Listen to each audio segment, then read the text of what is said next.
This story starts in an autumnal woodland area near a waterfall. A group of brightly colored armored cavalry soldiers ride into view on the edge of a lake. A deaf cavalryman named Jibaro is notified the troop will be stopping by the lake. He rides back to the group and lashes his mount to a tree. He walks to the edge of the lake and sees a flash of gold. Hastily picking it up, he inadvertently wakes a creature in the lake. Making sure the object is real gold, he suspiciously looks around at his fellow soldiers. The creature he disturbed moves to the other side of the lake and observes him. The soldiers are about to perform a ceremony when the creature from the lake, a bejeweled golden female, arises out of the water in a writhing dance.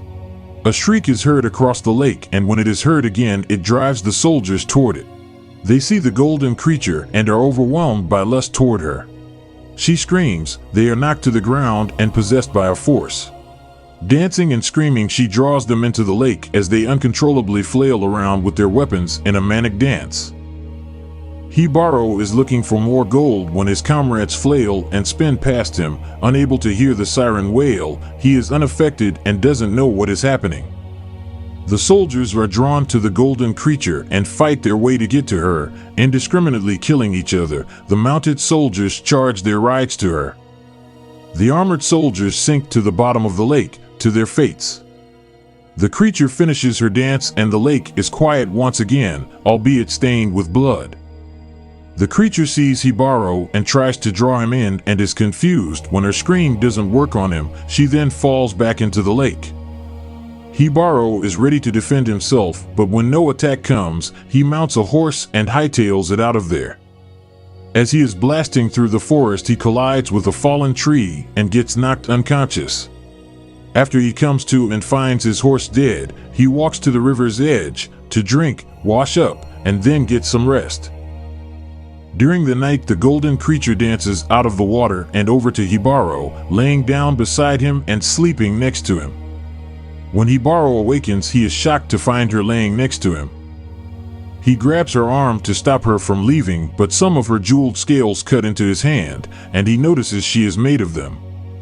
She dances off into the water, and Jibaro gives chase through the woods with his sword in hand.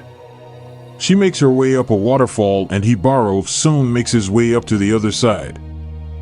She dances as Jibaro gets in the water, then she dances over to him, writhing by him and holding him. He plucks a jewel from her and she starts bleeding from the wound. She kisses him with her jeweled lips that slice Jibaro's open. He pulls away, but she keeps on at him until he overpowers her and headbutts her unconscious. He strips the jewels from her in a frenzy and dumps her body over the waterfall. As he makes his way through the forest, her body floats down to the lake where she came from. She is still alive, but her blood starts pouring into the lake and filling the waterways.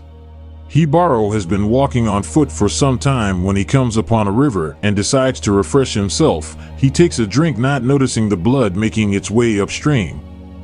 He drinks some water before he notices, and moments later his hearing starts working, making him think he is going mad. He flails around for some time until he notices he is back at the lake with the horses. The temptress appears out of the water, feeling naked, jewel-less, and in bad shape. She turns to notice him in the distance and tries to use her call to compel Jibaro to her. Now that his hearing is working, he can't help himself from frenetically dancing to her. As she screams, he is drawn further and further into the lake until he sinks to the bottom, and his and countless others' watery graves.